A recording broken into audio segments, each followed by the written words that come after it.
Баршаңызға сәлем. Бүгін паста с грибами дайындайтын боламыз.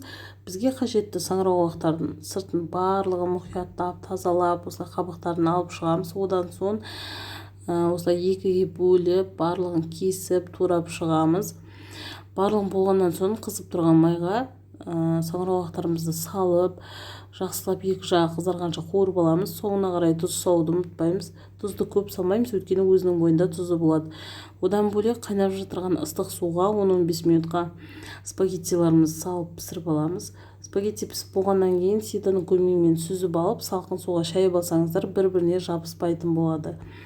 Жаңағы қуырып жатырған саңырауқұлақтарымыздың үстіне 20% сливки қосып, жақсылап 10-15 минутқа бетін бұқтырып қойып аламыз да, соңында барлығын біріктіріп, әдемі ыдысымызға салып, осылай дайындап беретін боламыз.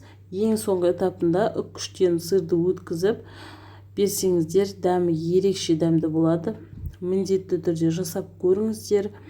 Каналыма тіркеліп, лайк басып, комментарий жазуды ұмытпаңыздар.